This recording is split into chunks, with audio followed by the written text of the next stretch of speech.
saya panggil pakai Ya, cocok. panggilan Bung ya, panggilan nasionalisme. Cocok gitu. Oke, iya. Sebelum kita mulai, saya mau bacakan sedikit usulan acara daripada webinar Perkumpulan IKMH UKI dengan tema Hak Menguasai Negara dengan dalam perspektif hukum agraria. Pertama kali kita akan mendengar sambutan dari Bung Berry Sidabutar, SHMHMM, dan setelah itu kita akan mendengarkan paparan dari dua narasumber, ya, dan kita diskusi, kita foto bersama dan penutup.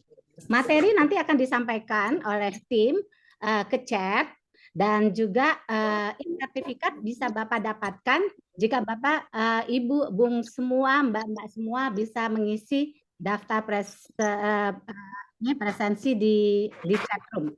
Dan pertanyaan-pertanyaan bisa disampaikan dengan raise hand atau dengan tulis di chat. Nanti saya akan baca.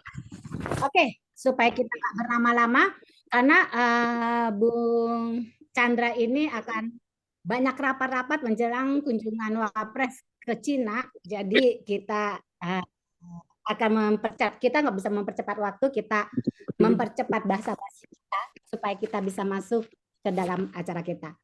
Untuk itu saya minta acara kita ya, karena kita UKI, dibuka dalam doa pembukaan yang disampaikan oleh Bung Sepriyadi. Silakan Bung Sepriyadi.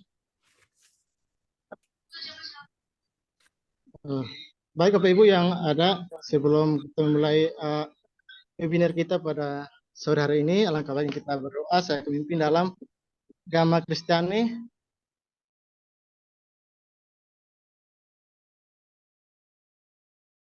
Kami akan mengikuti webinar Tuhan. Engkau berkatakan Tuhan, biarlah webinar ini berjalan dengan baik. Biarlah dari awal hingga berakhirnya Tuhan, materi yang disampaikan oleh Tuhan, boleh kami mengerti dan pahami Tuhan hingga kami praktekkan dalam hidup kami Tuhan.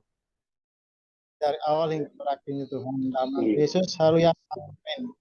Amin. Terima kasih Bung Sepriyadi.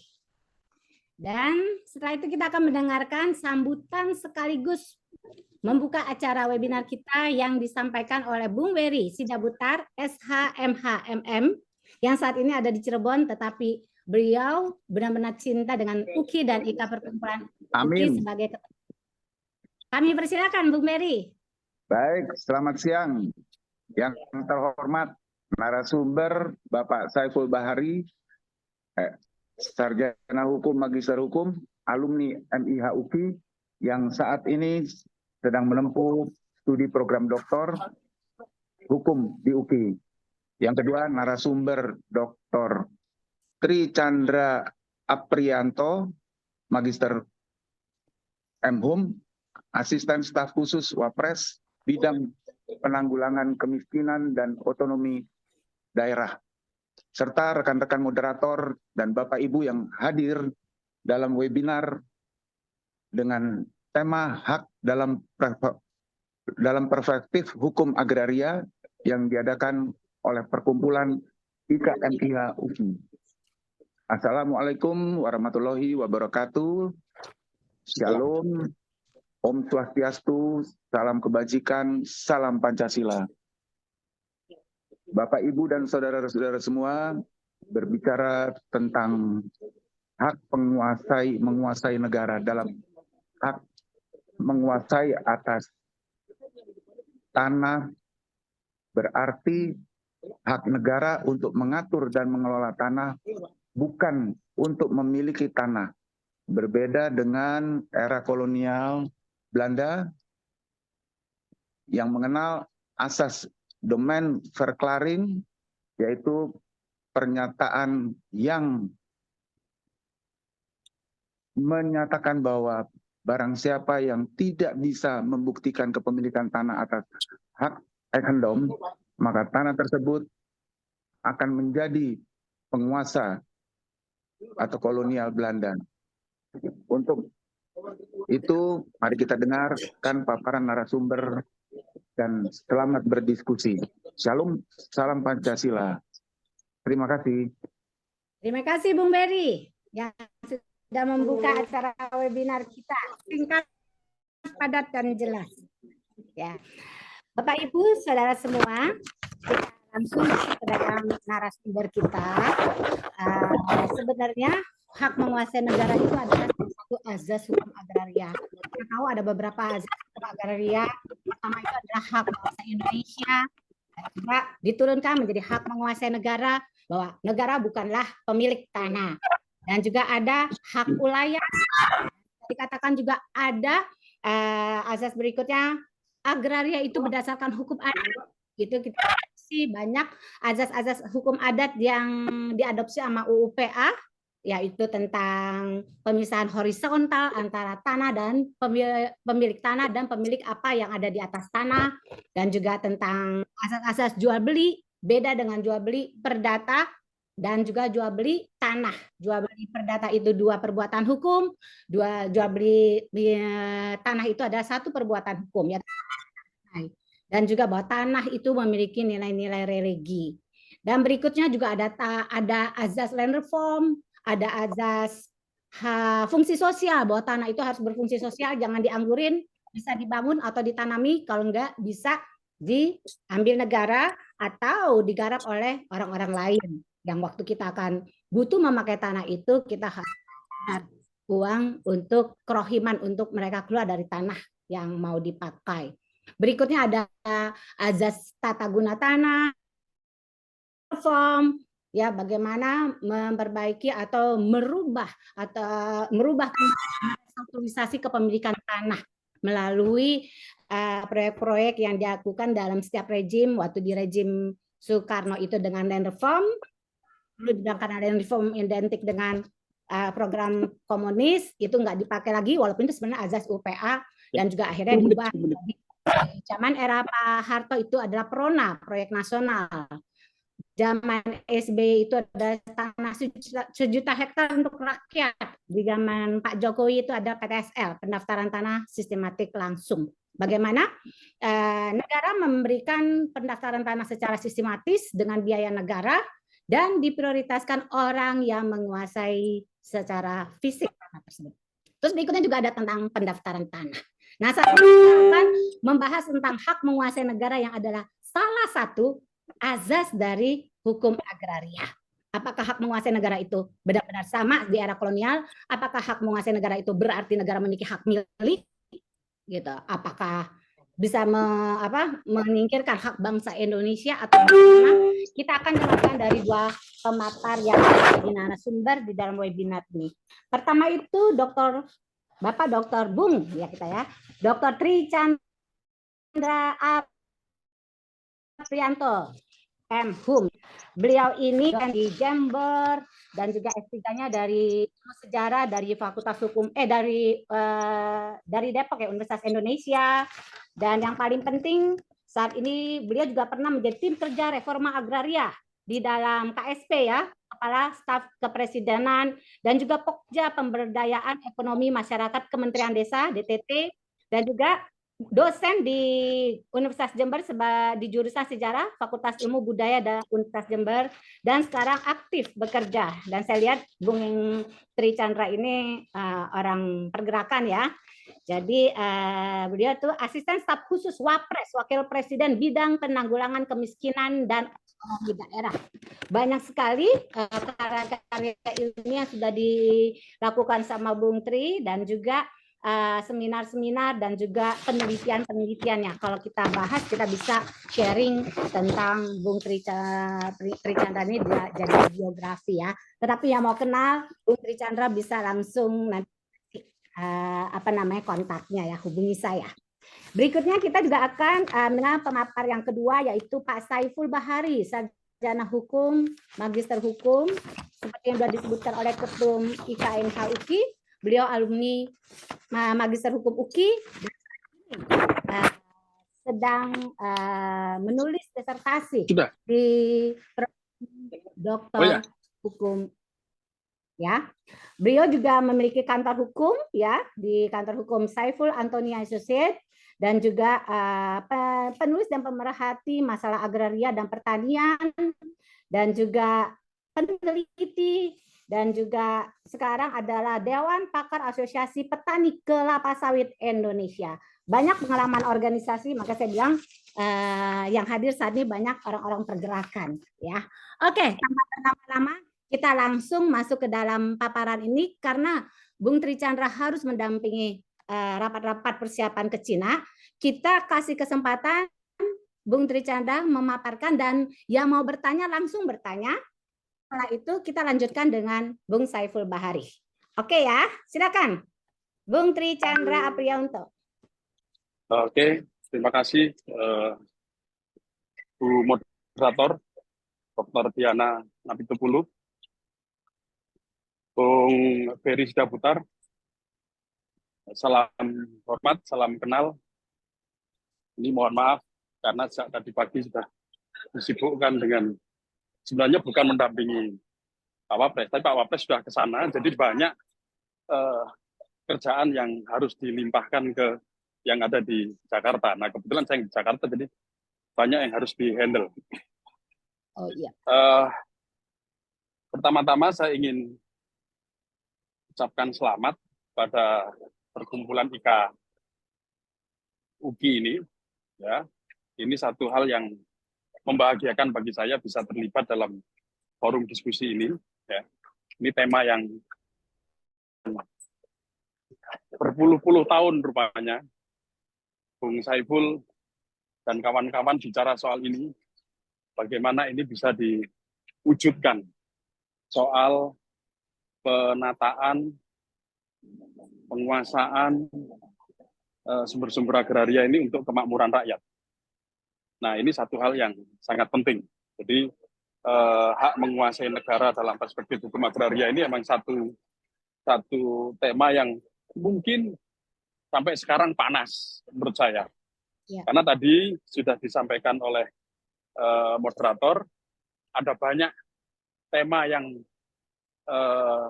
berhamburan kira-kira begitu di isu agraria ini, ya.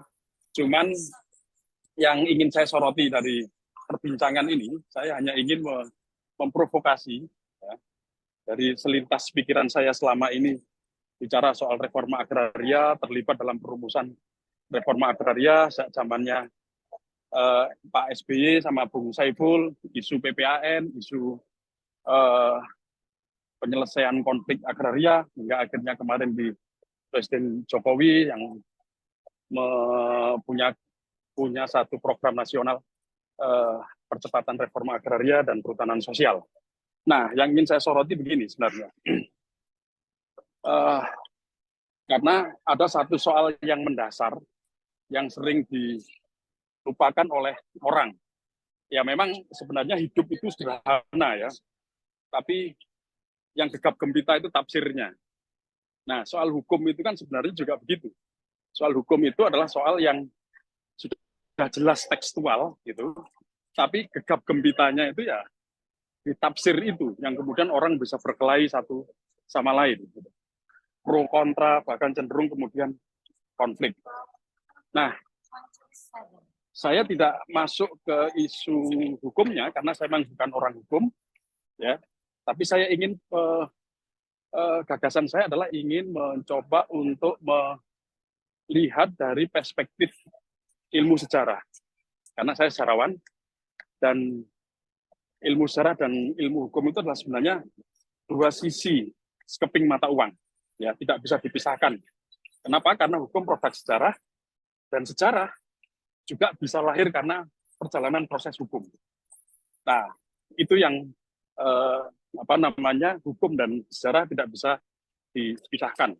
Banyak sekali metodologi di sejarah itu menggunakan ilmu hukum, bagaimana cara memvalidasi data, ya, data itu valid atau enggak, sahih atau enggak. Nah, itu sebenarnya itu pelajaran dari ilmu hukum.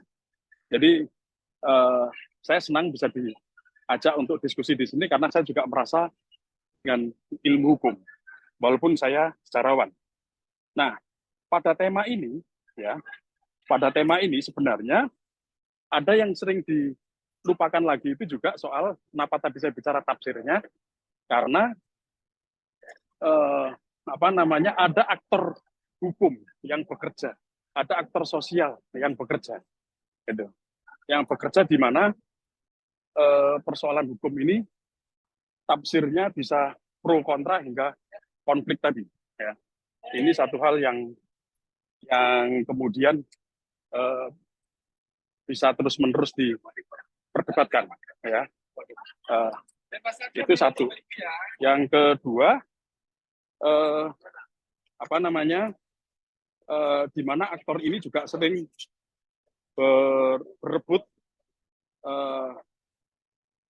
apakah namanya kebenaran, apakah namanya ya perebutan tafsir atau apa gitu ya, kira-kira begitu ininya. Nah, untuk kasus soal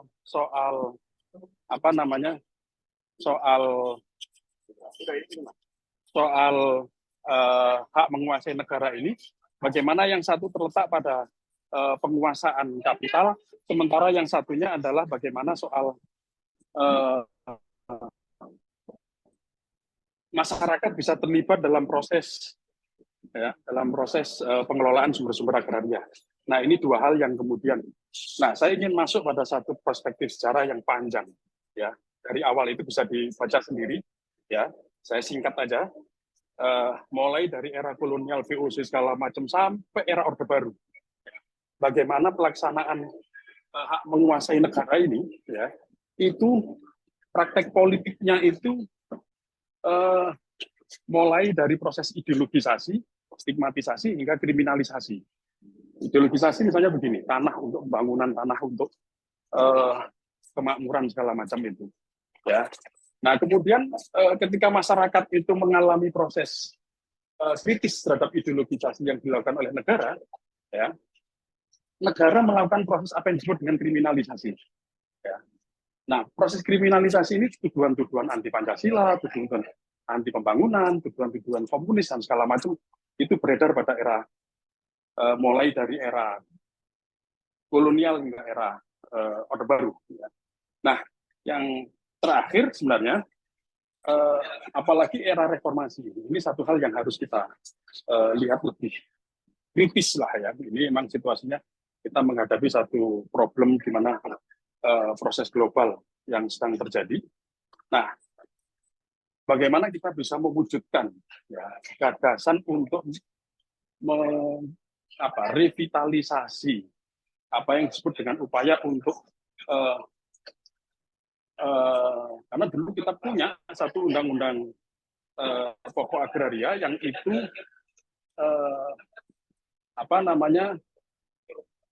kepentingan rakyat betul-betul diakomodasi. Nah, saya kira ini perlu ada satu upaya revitalisasi menuju undang-undang pokok agraria, perbincangan undang-undang pokok agraria yang kedua. Jilid 2, kira-kira begitu.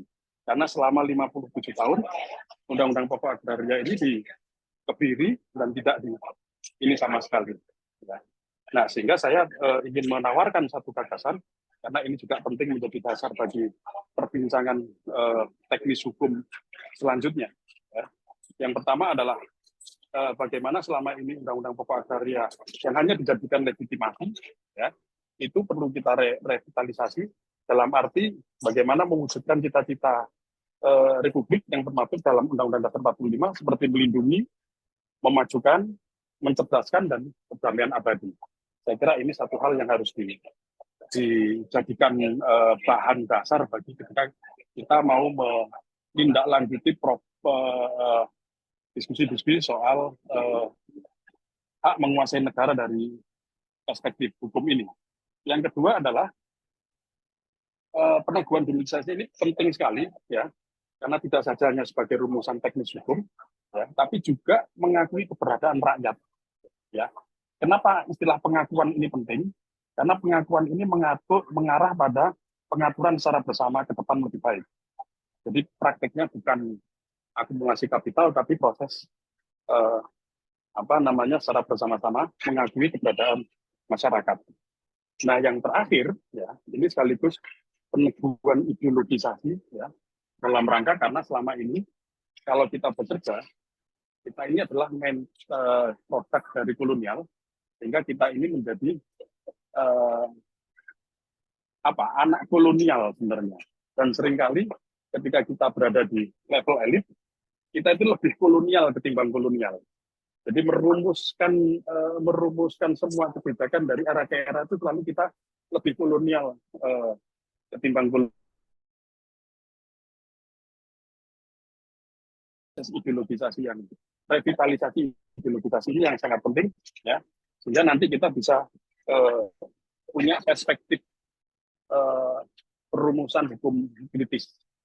Itu saya kira tawaran dari sedikit gagasan saya soal bagaimana diskusi soal hak menguasai negara dalam perspektif hukum ini. Saya kira itu tawaran saya yang berangkat dari proses perjalanan sejarah penguasaan sumber-sumber agraria yang sampai saat ini belum memberi atau mengakomodasi kepentingan rakyat. Kasus terakhir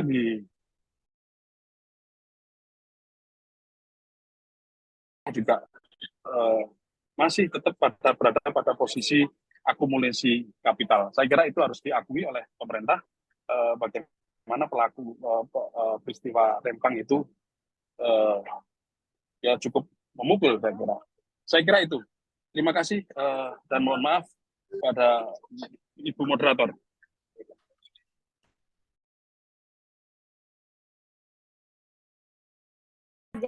Jadi Bung Trichandra mengatakan bahwa yang banyak masalah sebenarnya penafsiran dalam berbagai hal, kita banyak bermasalah dan berantem gara-gara penafsiran. Di dalam penafsiran tentang hak menguasai negara itu ada sekitar 12 judicial review yang terkait hak menguasai negara selama 5 tahun, ya. Kemudian disitulah lahirlah tafsir yang boleh dikatakan tafsir yang agak permanen, yang disebut permanen jurisprudence dari Mahkamah Konstitusi untuk memberi tafsir kepada hak menguasai negara ini.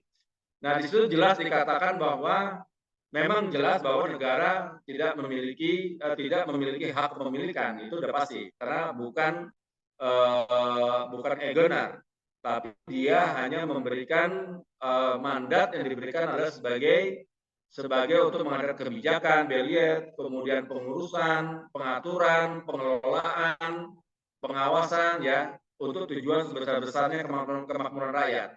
Dan negara dipersepsikan itu adalah sebagai yang diberi amanat oleh rakyat, oleh masyarakat, ya, di dalam konsep di tafsir di Mahkamah Konstitusi. Namun lagi-lagi Bapak Ibu dan teman-teman semua, kalau kita lihat sampai sekarang pun problem ini tidak pernah selesai. Jadi boleh kita katakan meskipun telah ada permanen jurisprudence dalam tafsir konstitusional terhadap penguasaan negara, namun kita temukan sampai sekarang ini masih banyak peraturan undang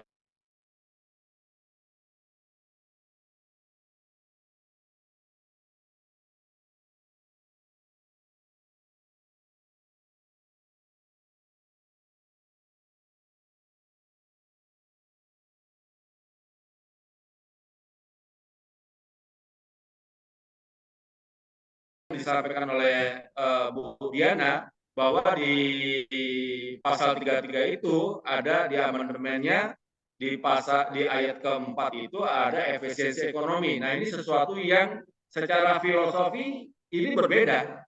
Nah, ini saya tidak tahu ya dulu bagaimana prosesnya, apakah yang di legislatif mengkaji ini lebih jauh. Itu istilah efisiensi itu sangat berbeda dengan apa yang menjadi basis filosofi dari konstitusi kita. Jadi apalagi kalau kita merujuk kepada di preamble, di undang-undang maupun juga rumusan dari para founding fathers di BPUPK itu jauh berbeda. Nah, ini kenapa kemudian bisa muncul di ayat 3 soal efisiensi ini? Nah, ini yang kita kalau saya katakan ini kita kemasukan angin juga di situ, ya. Nah, jadi ke depan ini satu agenda juga buat kita di Civitas Akademika untuk bisa mempersoalkan ini. Nah, yang terakhir sebagai penutup adalah bahwa sejauh ini memang tidak ada alat ukur parameter bagi negara dalam menjalankan pasal 33 ayat 3 Undang-Undang 45. Nah, yang selalu menjadi ukuran itu adalah hanya di fase pertama saja, yaitu negara menguasai bumi, air, dan kain di dalamnya untuk apa? Itu saja yang menjadi ukuran parameternya. Kalau itu bisa kita ukur di planologi itu, di Dirjen Planologi yang ada di KLHK, maupun juga ada yang di Kementerian ATR. Nah, itu ada tuh ukurannya tuh, berapa tanah yang memang dikuasai oleh negara, itu ada. Cuman untuk penerapan alat ukur parameter di fase kedua, yaitu kewajiban negara di dalam melaksanakan untuk sebesar-besar kemakmuran rakyat, sampai sekarang nggak ada. Nah, tadi saya bilang bahwa instrumennya jalannya adalah melalui program reforma agraria. Itu di berbagai negara juga telah dilakukan. Ya, baik itu di Taiwan, Korea Selatan, di Filipina, hampir semua negara yang relatif sekarang pertaniannya maju, itu telah mempraktekkan reforma agraria dengan benar dan konsisten. Tapi kita dari dulu, dari tahun 1960, bahkan sampai sekarang, tidak lebih dari 15% untuk realisasi ini. Artinya, kewajiban negara menjalankan fase kedua itu sampai sekarang belum terwujud. Saya kira itu saja Bu Diana sebagai moderator dan rekan-rekan semua. Selebihnya kita bisa dialog. Terima kasih. Terima kasih Bung Saiful Bahari. Ya, tadi kita dari Bung Tricandra, Bung Saiful, kita juga sudah bicara tentang rempang ya. Bung Saiful juga menyatakan bahwa dalam setiap rejim penafsiran tentang hak menguasai negara itu berubah sesuai dengan kepentingan pemodal yang saat itu ada pada rejim itu. Jadi kadang-kadang apa yang salah mungkin itu perlu menjadi kajian yang mungkin nanti bisa Bung Saiful dengan Bung Tricandra bikin kajian atau penelitian bersama IKMH UKI yang bisa dimasukkan di dalam ke pemerintah ya. Mungkin nanti follow up dari webinar ini. Mungkin nanti bisa dibicarakan lagi dengan Ketua Umum IKMH UKI. Oke. Kita tahu bahwa hak menguasai negara itu negara bukan pemilik, tetapi negara mengatur tanah negara. Tanah negara itu tanah yang dikelola bukan oleh BPN, tapi oleh Kementerian Lingkungan Hidup dan Kehutanan. Terus tanah yang dikuasai instansi negara, ada beberapa instansi yang menguasai tanah, dan juga hak ulayat dan HPL. HPL itu, hak pengelolaan itu dipegang oleh instansi pemerintah. Bisa itu BUMN, Pemda, atau otorita ya kayak kawasan-kawasan ekonomi khusus. Itu HPL. Nah, di Rempang itu, Rempang atau Rempang, otorita Batam itu memegang HPL walaupun dia ada dualisme dengan Pemda Batam ya, Pemda Kota Batam di dalam pensertifikatan tanah antara BPN dan otorita Batam. Jadi di sana banyak tanah-tanah di Batam itu yang nggak bisa disertifikatkan walaupun awalnya quote and quote itu Batam menjadi proyek yang akan menyamai Singapura waktu zamannya Pak Habibie. Tapi saya juga nggak tahu kenapa ya, itu nggak bisa disertifikatkan karena alasannya bahwa seluruh Batam itu adalah hutan lindung. Jadi harus buat alih fungsi dulu supaya itu diatur sama BPN. Selama hutan lindung itu sama Kementerian Kehutanan. Nah, ada beberapa di Riau yang waktu itu sempat setelah reformasi untuk alih fungsi dari suatu lahan itu melibatkan DPR. Tapi waktu itu karena ada DPR juga kemasukan angin, ingat ya waktu itu ada dari siapa sih seorang ilmuwan atau dosen dari Malaysia yang jadi DPR, dia warga negara Indonesia tapi sempat yang suaminya Kus Heti ya. Itu sempat akhirnya terlibat ternyata masuk angin. Sekarang setelah itu saya nggak tahu udah senyap ya, saya nggak bisa monitor, tetapi untuk alih fungsi itu nggak melibatkan DPR lagi. Nah, untuk ini yang otorita Batam untuk Rempang, apakah yang namanya otorita Batam hanya Pulau Batam atau pulau-pulau kecil di sekitar Batam? Karena Batam itu kan kota Batam. Atau nah, Rempang itu bukan di kota Batamnya, tetapi sebuah pulau di sekitar Pulau Batam itu. Apakah dia masuk dalam otorita Batam? Dikatakan bahwa otorita Batam itu sebagai pemegang HPL memberi ini kepada suatu pengusaha atau penguasa, saya juga nggak tahu, tetapi kabarnya dia mau dibuat apa. Ini ada chat yang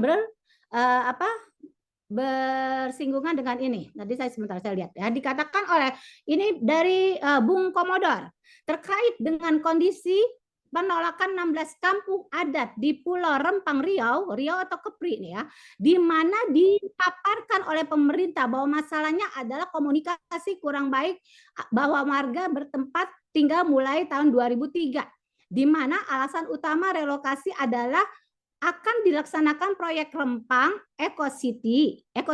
Bagaimana pendapat narasumber atas dispute ini dan hubungan dan tujuannya dari pengaturan ya atas agraria dari tanah tersebut? Silakan mulai dari Bung Tri Chandra.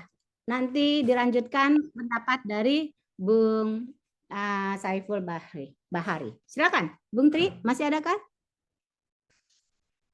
Bung Tri, masih adakah? Sudah nggak ada ya? Bung Tri? Sepertinya sudah pamit ya. Silakan Pak Saiful. Baik, Bu Moderator. Jadi memang selama ini kasus-kasus yang muncul ke permukaan itu kan selalu dilihatnya tuh melalui helikopter view. Jadi mereka selalu merujuk kepada yang namanya yang namanya peta-peta indikatif, baik itu yang ada di KLHK maupun itu yang ada di Kementerian ATR. Nah, peta-peta ini kan tidak pernah di-recheck secara rutin. Apakah kemudian batas-batasnya itu sudah berubah? Apakah di lokasi tersebut, di dalam peta tersebut ada masyarakatkah? Ada rumah-rumah rakyatkah di situ? Ada fasilitas-fasilitas umumkah di situ? Itu tidak pernah dicek dan direview. Nah, akhirnya yang terjadi selama ini ketika kemudian disusun perencanaan di dalam baik itu investasi maupun juga untuk kegiatan pembangunan ya, itu pada akhirnya setelah ditetapkan bahkan dikeluarkan misalnya HGU-nya, dikeluarkan HGB-nya, bahkan dikeluarkan sertifikatnya, tahu-tahu di dalam sudah ada masyarakat. Nah, ini yang tidak pernah selama ini ditinjau secara rutin. Nah, itulah yang menimbulkan konflik yang terjadi selama ini, termasuk kasus Pulau Rempang ini. Nah, jadi seolah-olah kemudian nanti dikatakan bahwa itu memang waktu itu kita tidak pernah. Nah, jadi akhirnya salah menyalahkan di antara instansi sendiri, antara kementerian sendiri ya. Dan juga baik daerah dan pusat dan lain sebagainya. Nah, ini banyak sekali, bukan hanya kasus Rempang, tapi juga ribuan kasus yang muncul, baik itu di pertambangan, tidak hanya konflik dengan masyarakat, tapi juga akhirnya antara perusahaan dengan individu-individu. Ya mungkin teman-teman yang lawyer itu mengalami betul lah, itu kan. Begitu banyak overlapping perizinan-perizinan, kemudian juga legalitas itu muncul karena memang pada dasarnya peta yang dipegang oleh pemerintah pusat khususnya nih ya, yang di Dirjen Planologi itu kan peta warisan Belanda. Peta warisan Belanda yang dimana jumlah penduduknya itu memang belum ada. Nah, ini jadi soal cukup serius, makanya kami terus terang dari beberapa penelitian, tim kajian, nah kebetulan juga ada Pak Tri dan lain sebagainya, dulu pernah kita mengusulkan itu yang namanya planologi itu harus satu pintu. Nah sekarang kita lucu Bu Moderator dan rekan-rekan sekalian, kita ini dulu waktu kita merdeka, kemudian lahirnya Undang-Undang Pokok Agraria tahun 60 itu, pintunya satu, yaitu seluruh urusan tanah dan sumber daya alam yang terkandung di atas di dalamnya itu di bawah Kementerian Agraria, Kementerian Negara Agraria. Nah, kehutanan waktu itu adalah masuk dalam jawatan. Nah, mulai era di Orde Baru muncul undang-undang sektoral kehutanan dan sebagainya yang kemudian super body juga. Pada akhirnya sekarang kita mengalami dualisme dalam penguasaan tanah, yaitu dua domain, yaitu satu domain dikuasai oleh KLHK, satu domain lagi dikuasai oleh ATR BPN. Nah, ini menjadi persoalan sangat serius. Nah, planologinya sebagian ada di KLHK, ya kan? Nah, ATR BPN juga punya. Akhirnya apa yang terjadi? Banyak sertifikat yang diterbitkan oleh BPN di daerah-daerah itu tiba-tiba muncul di atas kawasan hutan. Nah, itu yang menjadi konflik. Nah, jadi saya kira itu Bu Moderator yang bisa saya jelaskan. Oke. Terus menurut Bung Saiful, kasus Rempang itu penyelesaiannya harus seperti apa? Dari kacamata peneliti yang saat ini sedang menggeluti penelitian juga di bidang agraria. Sebetulnya begini, kasus Rempang itu ya itu akibat tadi. Yang pertama adalah soal ketika dalam menentukan kebijakan investasi itu dilihatnya dari helikopter view, itu satu. Itu yang pertama. Dan tidak ada komunikasi juga ke bawah. Walaupun saya dengar itu sudah ada negosiasi di awal ya, kemudian relokasi dan lain sebagainya. Tapi perlu diingat, kan dari dulu ya, dari mulai pemerintahan yang lalu pun juga masalah tanah ini bukan soal hitung-hitungan data. Masalah tanah ini bukan hitung-hitungan ganti rugi, bukan. Masalah tanah ini juga bukan hitung-hitungan bisa warga itu bisa direlokasi, tidak. Tanah ini kalau kita lebih jauh, apalagi kalau di Jawa ya, ini merupakan satu akar kebudayaan. Iya, religi ya. Nah, itu yang harus dilihat sebagai akar kebudayaan. Jadi tidak bisa diselesaikan dengan instrumen hukum positif ya. Nah, kemudian juga yang penting orang tidak, ini akar kebudayaan. Orang masyarakat apalagi di situ masyarakat Melayu ya, yang dimana di situ sudah tinggal puluhan tahun dan adat istiadat terbangun di situ, itu tidak bisa diselesaikan dengan hukum. Nah, saya kira harusnya pemerintah itu adalah memberikan satu solusi dengan pendekatan dalam berbagai perspektif. Jadi ada perspektif hukumnya, ada perspektif ekonominya, ada perspektif budayanya. Itu yang menjadi kunci. Gitu Bu Moderator. Oke, iya, oke. Saya juga setuju ya dengan Pak Saiful ya, karena salah satu azas bahwa asas hukum agraria dikatakan bahwa tanah itu mengandung nilai-nilai religi karena dia berasal dari hukum adat. Salah satu azas hukum adat itu selain dia tanah itu memiliki fungsi sosial dan juga milik masyarakat, dia memiliki nilai-nilai religi ya. Dan berikutnya kita ada satu pertanyaan lagi nih Pak, dari Mbak Jessica Violentina. Izin bertanya terkait kepemilikan tanah. Apakah jika seorang telah meninggal dunia mempunyai hak atas tanah, namun tidak punya sertifikat atas tanah tersebut, sementara tanah tersebut sudah bertahun-tahun ditempati oleh orang lain seperti kerabat seorang dari yang telah meninggal itu, terus habis itu yang telah meninggal itu, udah mata ibu, mungkin dari alat bukti yang dapat dipakai oleh pemegang hak milik atas tanah yang belum bersertifikat dan lain. Dan bagaimana perlindungan hukum terhadap pemegang hak milik atas tanah yang belum bersertifikat tersebut? Silakan, ini masuk ke dalam proses pendaftaran. Itu harusnya Bu Moderator itu lagi. Baik. Izin membantu menjawab. Izin membantu menjawab. Ya, silakan. Nggak harus saya menjawab kalau sudah seperti itu. Silakan. Selamat sore. Saya Dahniar Muhlisin. Bapak dari mana? Pensiun. Saya dari Denpasar. Nah, maksudnya notaris. Pernah bertugas di Kementerian Agraria. Wow, keren. Ya, silakan. Ini terkait pertanyaan Ibu tadi. Kita harus bicara ke belakang lagi dulu ya. Jadi di Indonesia ini ada bermacam-macam status tanah sebelum Indonesia merdeka, sebelum UPA ya. Jadi kalau dulu ada Egendom, ada Erpah, Ostal. Nah,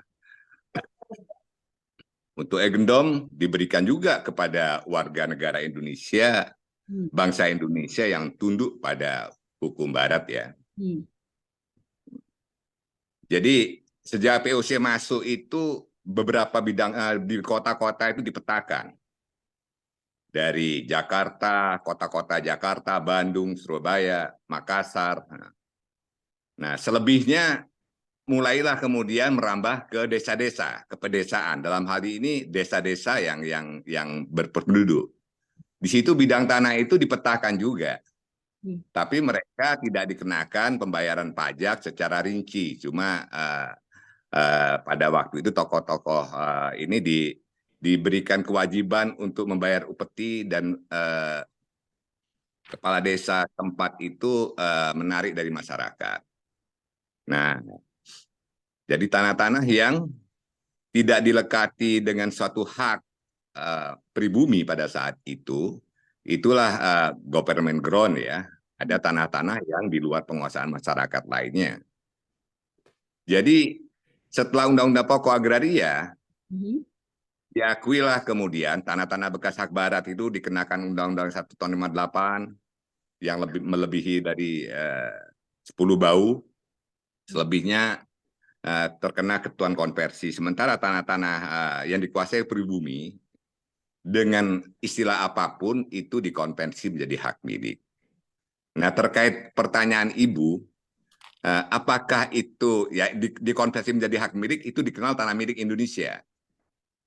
Nah, apakah tanah yang disampaikan ke Ibu itu adalah tanah milik, masuk pengertian hak milik menurut ketentuan UPA, artinya sudah ada kepemilikan sebelum Indonesia merdeka, atau penguasaan? Jadi kalau dia merupakan tanah penguasaan, itu tanah-tanah yang tidak membayar pajak bumi per pounding sejak sebelum Indonesia merdeka itu. Jadi kalau tanah yang dikuasai, tanah penguasaan, dia berstatus tanah negara lain ya. Ada tanah negara lain, ya awalnya membuka tanah, dan tidak termasuk tanah milik pada saat itu, pada masa lalu. Ya ketika tidak dikuasai lagi, orang lain yang menguasai, orang penguasa baru itulah yang mendapatkan hak atas tanah itu. Sementara tanah-tanah milik yang ada pembuktiannya, dia punya giri, petuk D, pipil, kalau di Bali kan dia giri, letter C. Nah itu dia mempunyai hak secara yuridis. Nah sampai kapanpun ya ahli warisnya berhak menguasai, memiliki tanah itu. Sekalipun dia tidak memohonkan pendaftaran hak atau tidak mensertifikatkan tanahnya. Jadi begitu, kalau dia merupakan tanah milik sampai kapanpun diwariskan, sekalipun belum didaftarkan, diterbitkan sertifikat, gitu. Bisa dipahami itu? Oke. Iya Bapak, terima kasih. Jadi seperti Bapak Dahnia tadi cerita bahwa sebelum UPA itu ada hak-hak barat yang tadi sudah disebutkan, Swatantara itu kolonial kerjasama dengan tuan-tuan tanah membuat berapa perkebunan dan hak milik adat.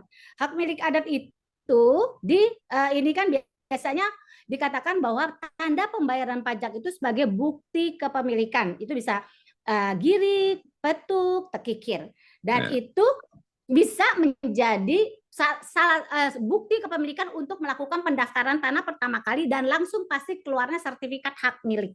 Walaupun di Undang-Undang Cipta Kerja dikatakan bahwa di PP-nya tahun 2021 bahwa hak milik adat harus didaftarkan maksimum 5 tahun setelah PP Undang-Undang Cipta Kerja 2021, jadi 2026 itu harus sudah didaftarkan, dan kalau tidak didaftarkan, girik dan sebagainya itu sebagai bukti kepemilikan, tanda bayar pajak sebagai bukti kepemilikan hak milik adat turun derajatnya menjadi petunjuk, ya. Nah, tadi pertanyaannya Ibu Yayek dikatakan bagaimana ini masih nggak tuh haknya itu milik dia. Nah, dia lakukan pendaftaran tanah pertama kali atau enggak? Sedangkan kita sistem pendaftaran tanah kita itu adalah negatif yang mengandung unsur-unsur positif. Siapapun bisa mendaftarkan tanah, diprioritaskan orang yang menguasai secara fisik. Kalau orang yang menduduki tanah kepunyaan daripada neneknya Bu Yayak itu tidak mendaftarkan tanah dan yang menghuni atau yang menggarap saat ini tidak mendaftarkan, dia bisa mendaftarkan saat ini. Buru-buru lah sebelum tahun 2026.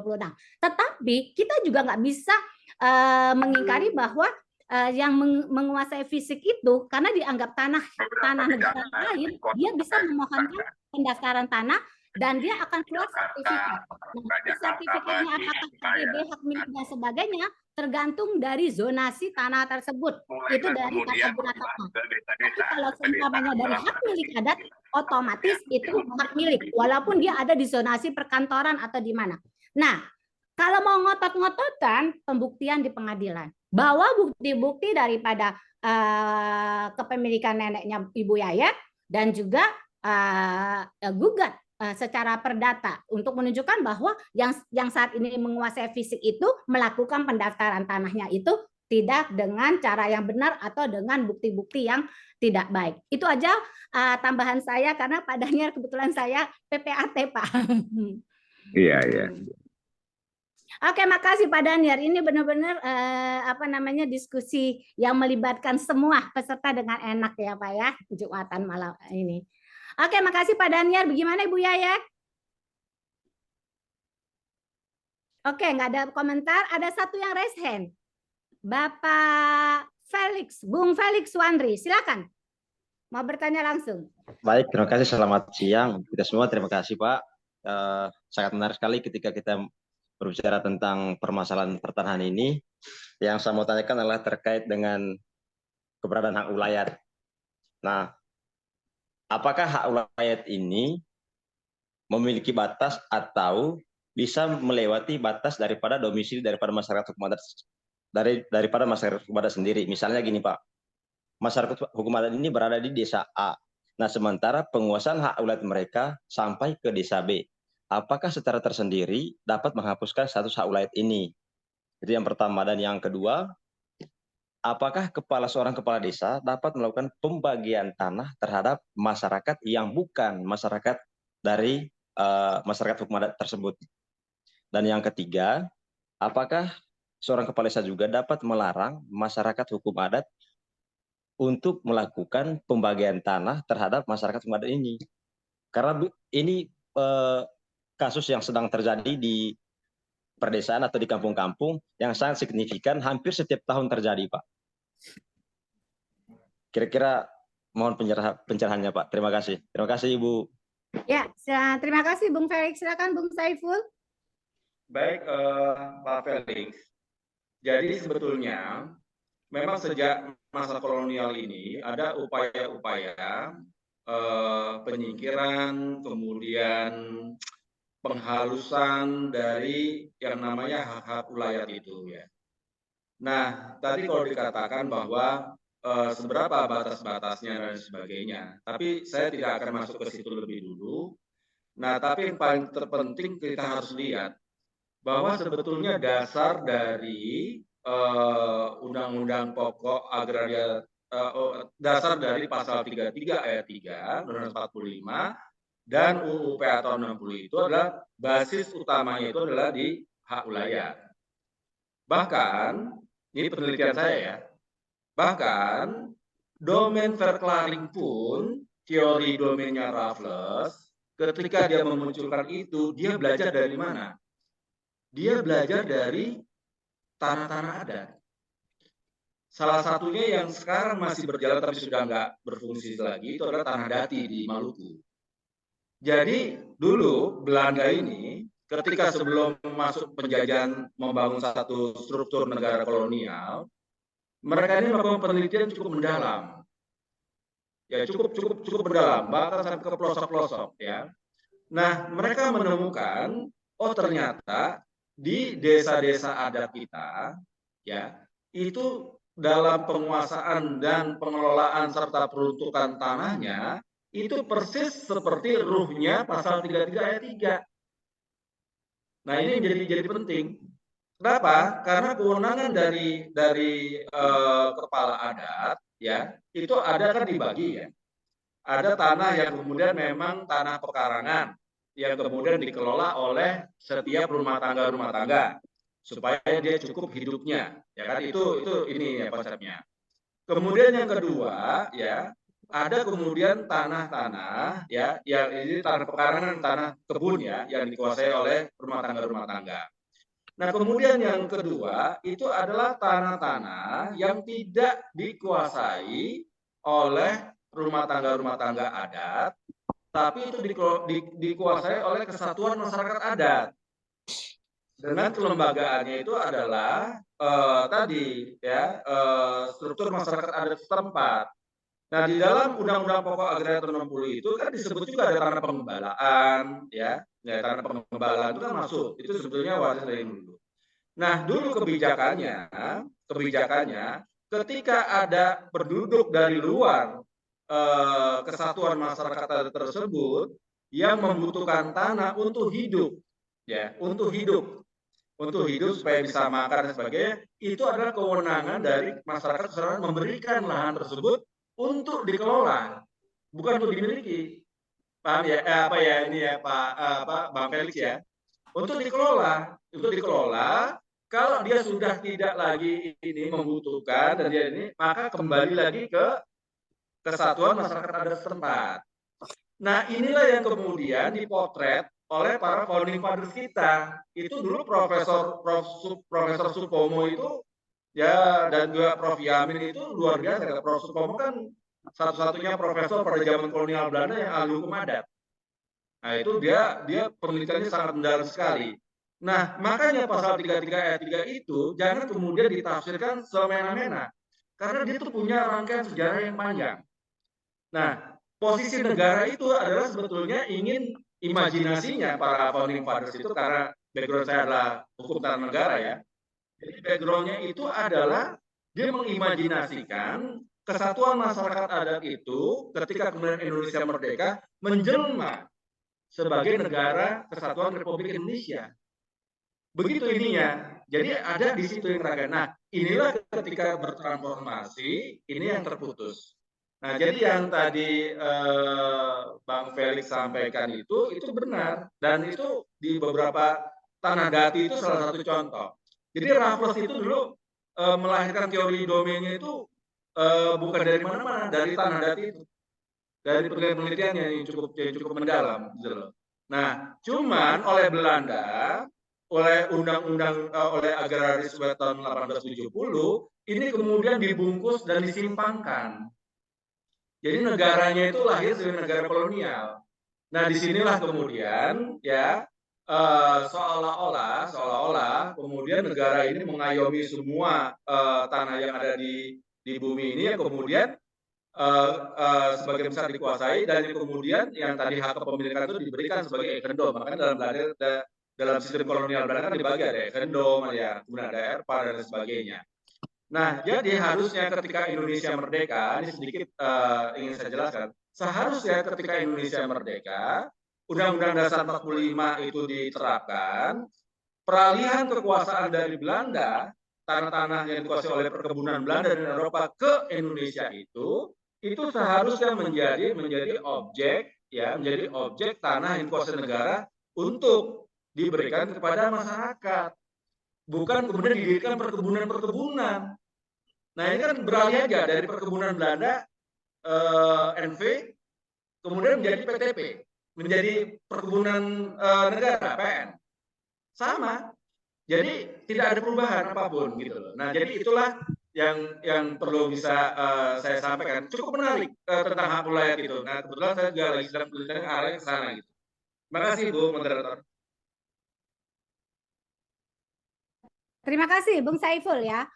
Ini ada tambahan dari Pak Dahniar yang sempat menjadi pejabat di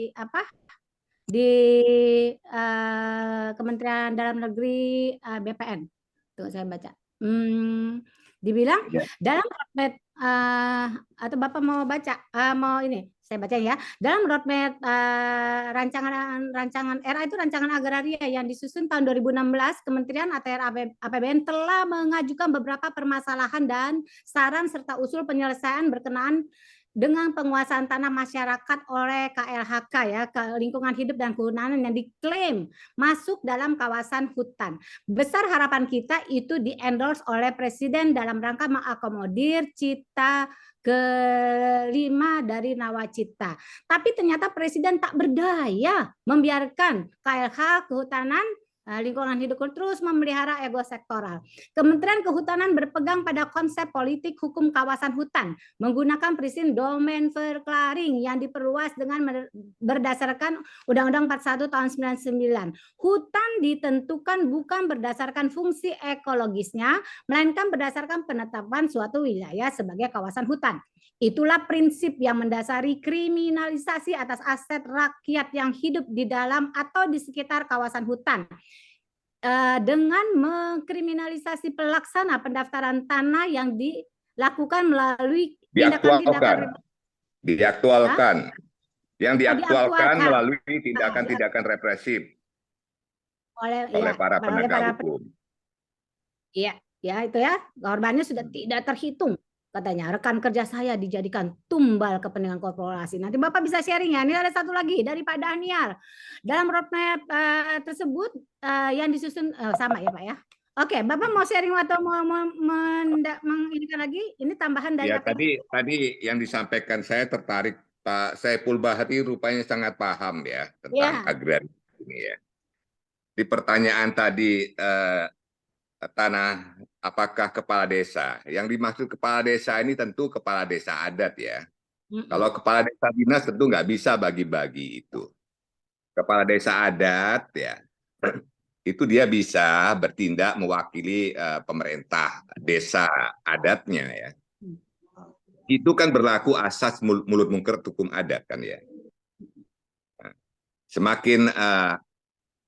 Semakin besar penguasaan perorangan atas tanah, semakin kuat, maka semakin lemah penguasaan persekutuan hukum adat. Kan begitu mulut mungker hukum adat itu.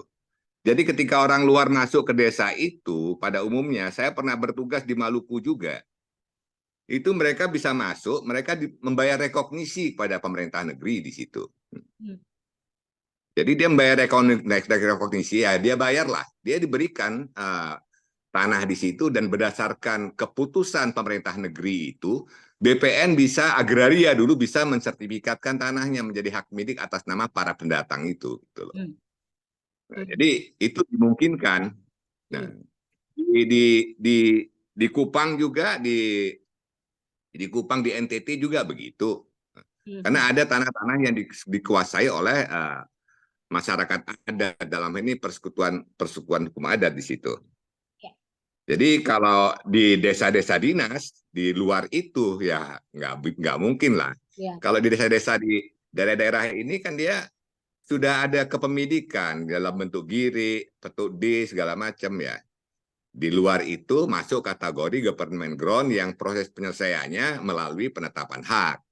Nah, kalau tanah-tanah milik bekas-bekas hak lama itu penyelesaiannya melalui konversi, penegasan konversi atau pengakuan hak begitu. Oke. Jadi terkait dengan tadi saya hanya ingin menambahkan terkait dengan reforma agraria. Itu Nawacita kelima Nawacita itu kan menjanjikan membagikan tanah 9 juta hektar. Kita nggak tahu dari mana data 9 juta hektar pada saat itu. Dan ternyata itu tanah kawasan hutan yang dibagikan. Yang rencana akan dibagikan tanah dalam kawasan hutan. Nah, dalam rapat-rapat pada masa lalu, masih saya bertugas di pusat, di Kementerian Agraria, itu KLHK itu memberikan peta-peta indikatif.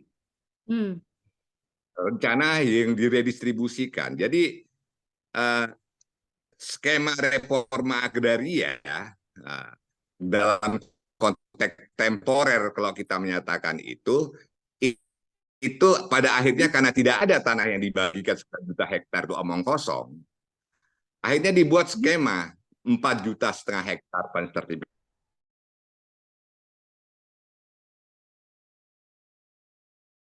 tanah yaitu PTSL, pendaftaran hektar itu 400.000 itu berasal dari HGU habis dan tanah terlantar. Oh iya. 4,1 juta hektar itu berasal dari kawasan hutan. Namun ternyata KLHK memberikan peta-peta indikatif setelah kita exercise, setelah kita pelajari peta itu. Tadi betul juga yang disampaikan, ternyata baru 12% implementasi ya. Nah, ternyata peta-peta indikatif yang diberikan untuk menjadi objek reforma agraria itu tanah-tanah yang sudah masuk dalam kawasan transmigrasi, yang sudah dijadikan objek transmigrasi pada masa lalu. Jadi omong kosong. Jadi benar juga KLHK itu lebih kolonial dari kolonial. Makanya, dan pemerintah nggak berdaya. Nah, coba perhatikan di Rempang itu, di Pulau Rempang. Kapan tanah itu ditetapkan masih dalam kawasan hutan? Kan baru tahun 90-an. Iya, benar-benar. Baru tahun 90-an ditetapkan masih dalam kawasan. Kok enak sekali penguasaan masyarakat yang sudah turun-temurun itu tanahnya diklaim masuk dalam kawasan hutan. Loh, itulah negara ini mengkriminalisasi rakyat itu dengan cara-cara seperti itu. Jadi wajar kalau ada gejolak di negeri ini kalau terus-menerusan dengan cara begitu. Saya salut dengan Pak Saiful Bahri. Akhirnya kita sependapat Pak Saiful Bahri tentang bagaimana seharusnya tata kelola negara dilakukan. Jadi begitu tambahan saya, makasih. Terima kasih Pak Daniar ya, kita benar-benar diperkaya ya. Saya menambahkan Bu. Ya, silakan Pak. Moderator. Ya Pak Daniar. Jadi saya terus terang memahami betul ya bagaimana keresahan teman-teman di ATR BPN. Karena dari mulai awal termasuk tim gugus reforma agraria itu yang dipimpin oleh Pak Surya Chandra, teman saya juga. Waktu itu kita juga koordinasi, yang mentoknya di atas itu. Betul. Nah, memang dari mulai awal, Bu Moderator dan Pak Daniel dan teman-teman, saya dari mulai awal tuh sudah mengatakan bahwa kita harus akhiri ini dualisme domain penguasaan tanah oleh negara. Tidak ada. Jadi semua harus dikembalikan ke Kementerian Agraria. Nah, karena apa? Karena yang di KLHK itu, yang notabene-nya itu kawasan hutan, pada dasarnya sebagian besar itu sudah bukan lagi kategori hutan. Nah, KLHK itu fungsinya itu harusnya dia adalah lingkungan hidup. Kayak di beberapa negara-negara lain, penghijauan di kota-kota dan lain sebagainya. Tetapi dia tidak harus menguasai tanah dan menjadi kerajaannya sendiri. Nah, itu teman-teman BPN saya tahu persis ketika kemudian ada konflik pertanahan berhadapan sama kawasan hutan udah pusing aja itu. Ya ini teman-teman Pak Daniel itu. Patok kawasan hutannya bergeser jalan-jalan itu. Dan banyak juga teman-teman BPN yang kriminalisasi pada akhirnya. Nah, jadi saya kira visi kita sama Pak Daniel bahwa ke depan ini tidak bisa penguasaan tanah ini dualisme. Itu sektoralisme itu harus dihapus. Jadi kita serahkan ke Kementerian Agraria, kalau itu peta teknologi itu dipindah ya, bisa orang lain udah kayak orang menuju nanti lah.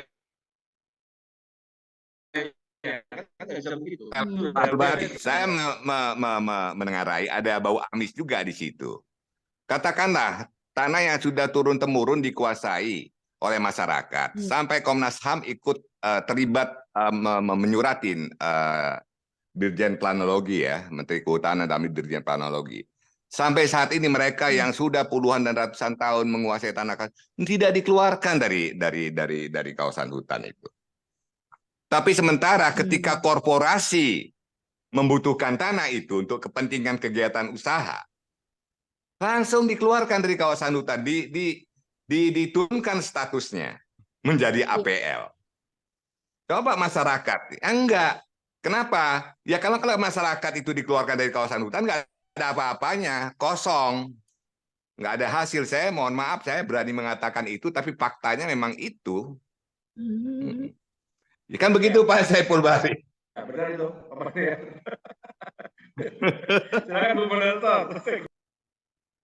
Adanya bisa menjadi tim ini nih peneliti untuk ya, pihak ini agraria dan juga perkebunan dan juga kehutanan Pak atas nama IKMBH ya. Tolong Bapak. Oke, kita lanjut ke pertanyaan berikutnya dari Pak Ayon. Bung Ayo, tanah perhutanan yang semula milik negara yang terbengkalai, tidak diurus atau tidak digarap sehingga masyarakat berinisiatif menggarapnya. Mungkin juga pesisir hutan ya, sudah lebih dari 30 tahun. Apakah sekarang boleh didaftarkan menjadi sertifikat hak milik? Silakan. Mulai siapa? Ayo Pak Saiful. Ya, kalau di dalam ketentuan Undang-Undang Pokok Agraria kan ada dua sebetulnya dasarnya. Yang pertama adalah status penguasaan secara fisik ya, yang sudah sekian puluh tahun dikelola benar. Itu adalah prinsip dari senyawanya dari Undang-Undang Pokok Agraria tahun 60 bahwa yang namanya tanah itu betul-betul harus dimanfaatkan, dikelola sebaik mungkin untuk tujuan kemakmuran dari keluarganya, masyarakat setempat. Nah, yang kedua barulah kemudian itu adalah di status legalnya. Nah, jadi itu kan sudah ada ketentuan dari yang lalu bahwa memang setelah 30 tahun tanah itu dikelola dan kemudian tidak ada satu komplain dan sebagainya, itu bisa ya kan. Nah, itu Pak Daniel lebih paham lah soal itu. Nah, tapi yang menjadi soal memang adalah setelah itu kan sebenarnya tujuan dari reforma agraria itu arahnya kan sebenarnya ke sana. Jadi tanah-tanah perkebunan itu yang memang sudah terlantar, ya kan, dan kemudian tidak masa HGU sudah habis atau ditelantarkan, kalau memang itu dikembali kepada negara dan kemudian oleh negara harusnya dijalankan frasa kedua dari pasal 33 dan 45. Nah, bukan seperti yang sekarang ini, bahwa kalau masyarakat yang minta itu pasti sulit, dipersulit ya. Atau kemudian kalau yang korporasi itu kemudian malah lebih dipermudah. Nah, konteksnya tadi buat saya adalah ke depan memang harus didetailkan, lebih jelas. Kalau saya sih sebenarnya sederhana ya, Bu Moderator, teman-teman Pak Daniel. Sebetulnya yang terpenting sekarang ini adalah memang political will-nya dari negara. Ya. Sebetulnya mau apa enggak sih? Gitu. Nah, peta indikatif yang disampaikan oleh Pak Daniel itu kalau sampai sekarang kita tunjuk di mana lokasinya, KLHK juga nggak tahu itu, Pak. Nggak tahu, Pak. Nggak tahu mereka nggak tahu, ya kan? Itu udah inilah, udah mereka pun juga nggak bisa menunjukkan secara pasti. Nah, jadi saya kira hak dari tadi 30 tahun ya dikelola dengan baik dan sebagainya itu peluangnya cukup besar untuk bisa didaftarkan. Sebaliknya, kalau sudah memiliki hak penguasaan ditelantarkan, nah itulah yang kemudian potensi pelanggaran terhadap Undang-Undang Pokok Agraria tahun 60. Saya kira itu aja. Saya nambah sedikit Pak Saiful Bahri. Bu Moderator izin. Jadi setelah Undang-Undang Pokok Agraria itu, asas akuasiti perjaring itu kan sudah nggak berlaku. Lampaunya waktu mendapatkan hak itu kan akuasiti perjaring. Itu dari perdata. Tapi oleh PP 24 itu diadopsi lagi, gitu loh. Diadopsi lagi. Ya, walaupun dalam domain terparing domain paring sudah dihapus, akuisisi perjaring sudah dihapus juga kan ya. Jadi itu sudah nggak berlaku lagi 30 tahun itu. Tapi pengertian 30 tahun penguasaan secara terus-menerus itu bagi kita orang-orang di BPN yang concern di sana. Itu apabila yang dikuasai itu adalah tanah negara. Tanah yang tidak dilekati dengan sesuatu hak, itu boleh. Tapi kalau tanah milik, tanah turun-temurun yang sudah diakui oleh PA merupakan tanah milik, yang sejak sebelum kemerdekaan dia sudah membayar pajak bumi per ponding, sudah ada pipil, girik, petuk D, letter C, itu kepemilikan secara yuridis itu tidak bisa hapus karena ada penguasaan fisik oleh orang lain. Benar. Nggak bisa hapus itu dengan cara apapun, nggak bisa hapus kecuali memang ada perbuatan hukum. ya melepaskan haknya atau memindahkan haknya itu bisa. Tapi kalau selama itu, itulah yang menjadi menambah persoalan ya. Nah, terlebih lagi ketika pemerintah menggalakkan kegiatan pendaftaran tanah sistematis lengkap. Itu persyaratannya sangat sederhana sekali. Sehingga tumpang tindih sertifikat itu banyak terjadi, cuma tidak pernah diekspos itu. Ya, banyak mafia tanah jalan, Pak, melibatkan. Tidak pernah diekspos. Jadi ketika ya ini juga kenapa? Karena apa? Karena tidak konsisten pelaksana tugas di BPPN itu melaksanakan ketentuan Undang-Undang PRP 56 tahun 60 dan PP 224/97. Jadi tanah absente kelebihan maksimum itu tidak menjadi perhatian. Ketika kita mengedepankan ketentuan-ketentuan itu, kita menjadi musuh bersama. Kan begitu, Bu? Ya, benar-benar. Ya. Jadi sehingga orang-orang yang di luar kecamatan letak tanah, dia seenaknya bisa membeli tanah menggunakan KTP yang dibuat abal-abal, membeli tanah di kabupaten lain atau di kecamatan lain. Nah, akibatnya tanah itu tidak dikuasai secara fisik. Dia begitu kegiatan PTSL, ya masyarakat setempat enak aja nunjuk, oh ini yang menguasai garap ya, padahal dia bukan sebagai pemilik. Tanah itu padahal sudah terbit sertifikat. Ya, benar. Ya, terjadi tumpang tindih sertifikat. Kenapa terjadi tumpang tindih sertifikat? Karena kegiatan pendaftaran tanah sertifikasi lengkap itu tidak didahului dengan pemetaan seluruh bidang-bidang tanah yang terbit sertifikat. Jadi itu seiring berjalan. Nah, itulah persoalan-persoalan yang ke depan ini akan muncul kan ya. Jadi kenapa kemudian ketahuan penerbitan sertifikat ketika pemegang sertifikat yang dahulu terbit ini mengajukan permohonan pemecahan sertifikat, ternyata tanahnya ditumpangi oleh sertifikat hasil kegiatan pendaftaran tanah sistematis lengkap PTSL itu gitu. Jadi itu tambahan dari saya. Jadi penguasaan 30 tahun itu tidak berlaku manakala tanah yang dikuasai secara fisik itu tanah milik yang telah ada, yang diakui sebelum Undang-Undang Pokok Agraria. Jadi begitu. Oke. Makasih. Terima kasih ya. Juga mungkin aku tambahin ya, sekali lagi karena kita ada dualisme yang egosentris tadi, kalau tanah itu masih status di dalam kehutanan, itu harus alih fungsi dulu. Ya, jadi diturunkan nanti statusnya dulu. Ya, dialih fungsi dulu tanahnya itu, baru akhirnya bisa dimohonkan hak. Ya, seharusnya idealnya seperti Pak Daniel bilang, itu harusnya tanah negara yang nggak dikuasai, belum dikuasai apa-apa. Dan tanah negara yang belum dikuasai apa-apa, yang bukan, tapi ada yang domainnya si BPN, ada yang domain KLH. Yang KLH harus alih fungsi dulu. Oke, terima kasih. Dan ini ada lagi pertanyaannya. Nah, saya bacakan ya. Dari Bung Sepriyadi, saya mau tanya tentang korban penggusuran paksa. Salah satu kasusnya yaitu pada tahun 2016. Korban atas nama Rujianto merupakan korban penggusuran paksa di daerah Papango, Jakarta Utara, yang dalam proses penggusuran terjadi kekerasan terhadap penggusuran tersebut. Pemohon mengajukan gugatan ke pengadilan hingga pada tingkat kasasi. Namun pemohon tetap kalah karena dalam putusannya yang disebut dalam Perpu, dalam putusannya disebutkan, dalam putusannya disebutkan bahwa Perpu 5160 tidak mewajibkan pemerintah memberi ganti rugi kepada warga korban penggusuran paksa. Bagaimana caranya hukum melindungi korban yang mengalami kekerasan?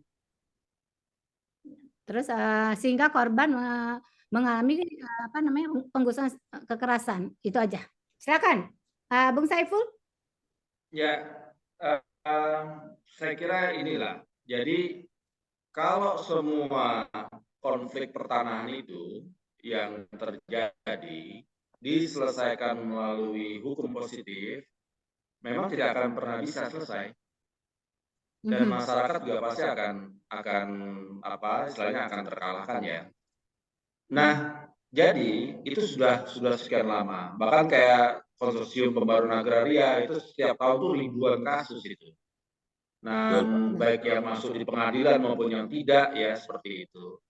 Nah, makanya kenapa waktu Prof Mahfud, Menko Polhukam, kemudian menginisiasi harus ada satu peradilan khusus, pesan saya cuma satu, kalau dibentuk peradilan khusus, ini ruhnya pakai yang mana? Kalau pakai ruh seperti biasa, ya, dalam peradilan umum, tidak ada gunanya dan tidak menyelesaikan masalah. Betul. Karena akarnya itu masalah tanah ini bukan persoalan kemudian tadi ya, soal pembuktian itu bakal kalah. Saya sudah 10 tahun menangani itu kalah, makanya terus terang aja. Akhirnya saya berpikir mau penasaran lebih jauh, mau mendalami apa sebenarnya terjadi ini, gitu. Nah, jadi kalau itu dikatakan bahwa memang itu apa prosesnya, jadi yang terpenting kan, makanya saya kalau ditanya Bu Moderator sekarang, ini bagaimana kasus ini? Waduh, saya terus terang aja, kita udah mengalami sekian tahun itu, nanganin perkara kayak begitu memang berat gitu loh. Apalagi dari pihak masyarakatnya itu tidak ada bukti yang cukup kuat ya. Nah, jadi kalau mengandalkan di pengadilan itu ya pasti seperti itu. Gambarannya ya, kalaupun ada kemenangan ya itu relatif lah. Nah, yang paling terpenting sebetulnya yang menjadi catatan saya ke depan itu bahwa pembenahan dari kasus-kasus pertanahan ini itu harus diselesaikan secara komprehensif. Benar. Dan benar, sebetulnya harus komprehensif. Jadi negara itu dalam hal ini pemerintah, ya baik pusat maupun daerah, itu harus punya satu skenario besar bagaimana letupan-letupan yang ada di masyarakat, ya, yang kemudian menjadi sengketa hukum itu ada mekanismenya dan rakyat ketika melakukan gugatan atau digugat ada perlindungan. Ini kuncinya begitu, perlindungan yang lebih adil ya, seperti itu. Nah, jadi saya kira memang ini yang harus kita bicarakan. Karena kalau tadi dibangun peradilan khusus ya untuk pertanahan, pertanyaannya, apakah selama ini hakim-hakim kita juga paham tentang tentang agraria gitu loh ya. Jadi secara kan nggak semua juga bisa memahami yang lebih mendalam. Nah, itu pun juga dibutuhkan memang hakim-hakim yang memang paham betul tentang konteks agraria ini seperti apa, UU PA 60, produk turunannya dan sebagainya. Jadi saya kira itu Bu Moderator saya tidak bisa jawab secara khusus ya, tapi itulah gambaran pada umumnya. Iya, ya terlalu banyak konflik yang agraria nggak terselesaikan ya. Oke, sekarang ada dari Bung Mangapul Sitanggang. Bagaimana cara menggugatnya kalau informasi sertifikat hak milik yang dikeluarkan oleh BPN atas nama orang yang mendaftarkan tanah prosesnya tidak benar, ditutup oleh BPN sendiri. Jadi pas lagi dia mau proses, ini nggak benar, ditutup oleh BPN sendiri. Silakan. Pak, kayaknya Pak Daniel itu yang paham itu. Maksudnya ditutup bagaimana itu? Dia ada masalah sertifikatnya dia orang nggak benar, padahal itu milik dia. Waktu mau diproses ditutup sama BPN sendiri. Ya, jadi ini agak sedikit ini ya, saya agak bingung juga jawabnya. Karena juga saya ini pernah di pusat dan pernah sebagai pelaksana di daerah.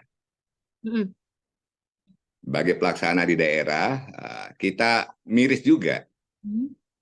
Dari dokumen kan kita tahu, dari warkah itu kita tahu sertifikat yang terdaftar itu prosesnya seperti apa.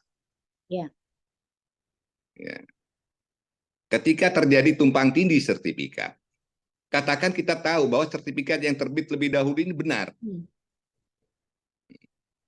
Kemudian pemegang sertifikat terdahulu itu mengetahui tanahnya diterbitkan sertifikat lagi atas nama pihak lain, dia mengajukan gugatan tun.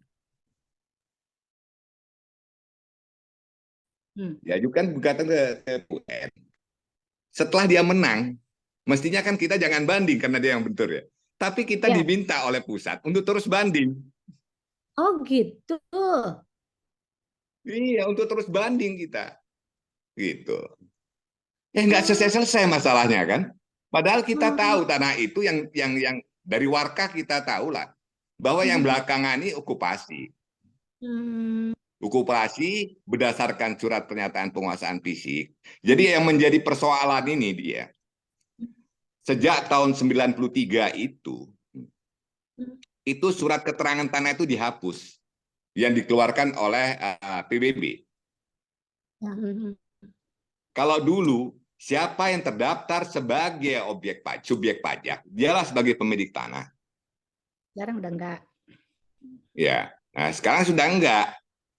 Padahal sekarang justru bukti pembayaran pajak itu dinyatakan bukan bukti hak kan ya. Tapi kalau dulu dengan keterangan tanah, di situ ada penjelasan riwayat pengalihan tanahnya dari siapa ke siapa. Nah, itulah yang menjadi dulu zaman Pak Sony Harsono sebagai Menteri Kepala BPN, dokumen bukti itu akan diserahkan ke BPN. Tapi BPN tidak punya tenaga, tidak punya gedung untuk memelihara dokumen buku C itu.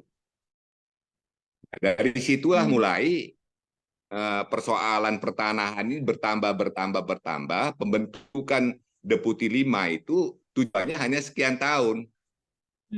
Hanya dia temporer ya. Tapi sampai sekarang ternyata masalah pertanahan itu terus bertambah. Ya karena itu.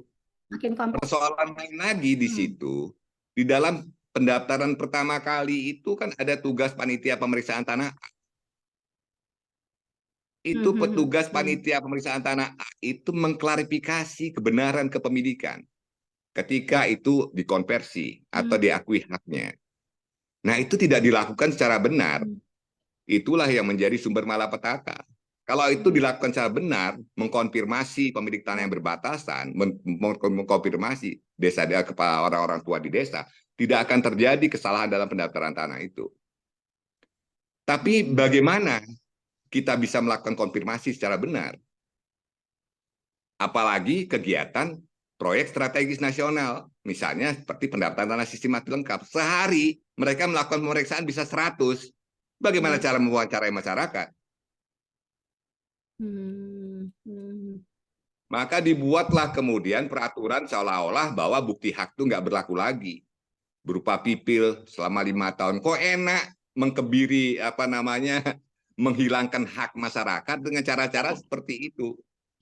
Ya kan nggak benar kan negara ini kan ya. Sementara Undang-Undang Pokok Agraria mengakui bahwa kepemilikan itu diakui dalam ketentuan konversi. Tanah-tanah dengan istilah apapun dalam ketentuan konversi, pasal 2 ketentuan konversi itu dikonversi menjadi hak milik. Jadi atas nama siapa? Atas nama pemilik sebelum tahun 60. Nah, kalau dia tidak mendaftarkan konversinya berarti kan menjadi hak milik ahli warisnya toh. Sampai kapanpun itu. Jadi kewajiban pendaftaran itu diwajibkan, ada kewajiban, tapi tidak ada sanksi. Dengan tidak ada sanksi kewajiban pendaftaran tanah itu, berarti kan nggak masalah kan orang nggak mendaftarkan tanahnya. Sama dengan ibu sebagai BPAT. Orang membuatkan akte jual beli, dia tidak mendaftarkan peralihan haknya ke BPN. Ya sudah terjadi peralihan hak itu, cuma secara administratif belum dibukukan di BPN peralihan hak. Tapi aktenya sampai kapanpun tetap berlaku. Ya kan begitu, Bu? Ya. Jadi begitulah dinamika pertanahan ini kalau kita sesungguhnya bicara dalam konteks hukum ya. Tapi kalau dalam kacamata politik kan beda. Sehingga kita di BPN itu bingung sendiri kita. Di antara orang BPN itu. Peraturan tentang pendaftaran tanah sistematis lengkap itu tahu-tahu awalnya sudah jebul itu. Biro Hukum nggak tahu itu. Tapi off the record aja ya. Biro Hukum nggak tahu itu peraturan. Jadi peraturan itu yang pengumumannya hampir 14 hari.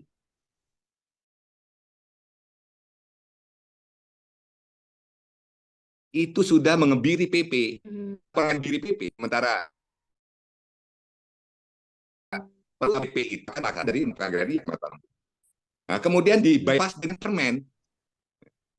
Rihan Kelsen kan nggak berlaku itu kan ya. Jadi mandatnya dari mana permen itu? Nggak ada mandatnya dari kepentingan politik kan. Nggak ada mandatnya dari peraturan yang lebih tinggi. Mandatnya adalah politik. Itulah bukan hukum itu panglima, tapi bagi saya politik itu panglima. Segalanya ditabrak. Jadi kalau kita bicara soal ini, menurut saya perlu ada kemauan yang kuat daripada elit. Tapi elit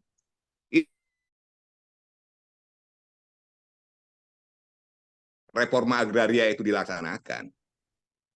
Kalau reforma agraria dilaksanakan, berarti kita berapa kali ingin merubah PP 224 tahun 61 tentang redistribusi tanah itu. Kita ingin mengembangkan, dulu kita ingin mengembangkan kriteria penerima redis. Kan tidak hanya petani kan ya, ada orang-orang yang sudah tergusur di perkotaan, yang harus dia menjadi tenaga kerja lain, padahal basicnya petani, tapi karena sudah tergusur untuk kepentingan pembangunan, dia terpaksa meninggalkan profesinya kan. Tapi kita nggak berhasil merubah PP itu, banyak pro dan kontra di situ. Akhirnya PRP 56 tahun 60 dan PP 224 tahun 61 termasuk Perpres Reforma Agraria yang dia mengebiri juga PP yang sudah ada sebagai pelaksanaan dari pasal 9, 10, 11 UPA itu ya nggak punya nilai apa-apa, percuma aja ada itu. Jadi mungkin kita ini sudah bergeser dari negara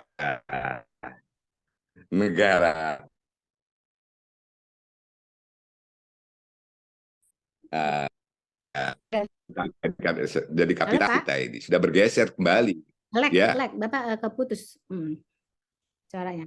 Internet kita sudah bergeser menjadi negara kapitalis lagi. Benar. Bukan. Jadi tinggal kemauan para elit. Oke, terima kasih tambahannya ya. Saya mau nambahkan lagi. Mungkin Bu Dina mohon izin. Ya, mau mempertegas pertanyaan saya tadi itu, Bu. Kepada Pak Saiful sama Pak Dinar yang Pak Dinar. Oh iya, saya lupa ya. Tadi yang dimaksud itu PRP 51 tahun 60 ya. Nah, jadi kembali ke soal itu kan larangan penguasaan tanah tanpa izin yang berhak atau kuasanya. Nah, manakala tanah yang dikuasai, mereka terusir, digusur di sana, digusur dia menguasai tanah hak orang lain atau tanah negara. Kalau tanah negara yang tidak dilekati dengan satu hak yang dikuasai, yang menguasai itulah yang punya prioritas untuk mendapatkan satu hak atas tanah. Ya, yang menguasai fisik kalau di atas tenaga. Menguasai fisik. Tapi kalau itu merupakan tanah milik atau sudah ada haknya atau HGB ya, atau atas nama instansi. Nah, itu tentu dia terkena ketentuan PRP 56 tahun 60. 1 tahun 60 tentang larangan penguasaan tanah tanpa izin dari yang berhak atau kuasanya. Oke, jadi kalau kalah, kalau itu konteksnya, masalahnya ya wajar. Oke. Sedikit lagi Bu, mohon izin. Nah, tadi saya kan waktu baru mulai ikut Zoom, saya ada dengar dari Bu Dina mengatakan jika ada sesuatu yang tidak benar, silakan digugat ke pengadilan. Sementara begini Bu, kalau ada terjadi timpang tindih sertifikat, kita kalau untuk menggugat itu kan harus ada dasarnya, minimal informasi kepemilikan yang menguasai, yang mengakui, gitu ya, yang mengakui atau mengklaim hak milik kita, contohnya diklaim oleh seseorang, namun kita tidak kenal itu orang itu. Contohnya kita tidak kenal orang itu, kita tidak tahu juga siapa dia, tapi dia mengklaim bahwasanya dia sudah memiliki sertifikat itu. Nah, tapi kita minta untuk menunjukkan sertifikat, tidak mau memberitahukan sertifikatnya. Pergi atau orang kantor pertanahan juga tidak mau memberikan informasi tentang sertifikat yang diakui oleh pihak lain tadi itu. Bagaimana untuk proses hukumnya seperti itu? Itu yang saya maksud tadi. Oke, jadi BPN itu sebenarnya semuanya datanya itu terbuka, tetapi terbukanya itu limited ya, bagi orang-orang yang berkepentingan katanya gitu. Jadi di PP 2461.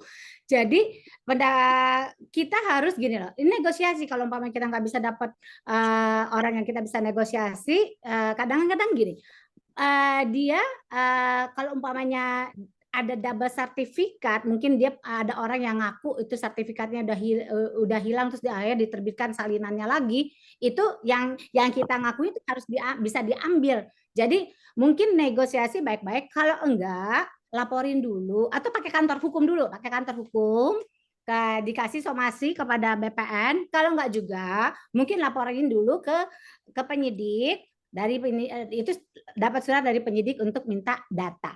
Ya, jadi mula-mula negosiasi dulu. Kedua, mungkin kita pakai lawyer, kita surati BPN gitu ya.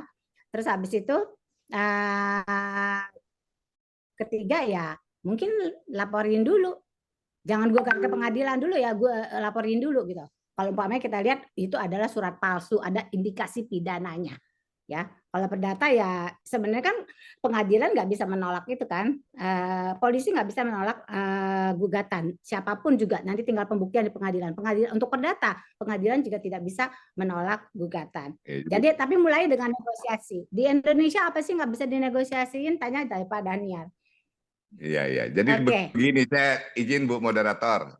Ya, tadi yang silakan. disampaikan oleh Pak Komodor ya, Sinaga ya. Pak ini, Pak Sitanggang. Pak Sitanggang. Nah, kita perlu berangkat lagi, alas hak orang yang menggugat, yang mempersoalkan terbitnya sertifikat atas nama orang lain itu alas haknya dia apa? Ya. Kan itu dulu. Tahu-tahu tanahnya terbit sertifikat orang lain, alas haknya apa? Tentunya kita bingung. Kita orang awam tuh akan bingung mengetahui alas hak orang itu apa. Kita kembali lagi. Di sekitar tanah itu dulu riwayat kepemilikannya seperti apa? Itu tanah milik, tanah hak lama, atau dikenal bekas tanah milik adat, atau tanah bekas partikelir, atau bekas hak barat tadinya tanah itu. Kalau tanah bekas hak barat, ya apalagi yang sekarang merasa haknya dirampas atau diakui oleh orang lain yang kemudian terbit sertifikat, itu orang itu menguasai secara fisik, ya repot juga. Tapi kalau katakan yang dimaksud yang bersangkutan tuh nyata-nyata terbit sertifikat orang lain, nah itu BPN bermasalah itu. Ya. Nah, kalau dia tidak menguasai secara fisik, tahu-tahu terbit sertifikat orang lain, dan status hukum tanah itu asalnya bukan merupakan tanah milik, tapi tanah bekas hak barat misalnya. Ya selesai dia, nggak menang dia, walaupun dia sudah pernah menguasai, mengusahakan tanah itu, kemudian dia tinggalkan orang lain menguasai. Yang diproses sertifikatnya yang menguasai secara fisik belakangan. Ketika tanah itu bukan merupakan tanah milik.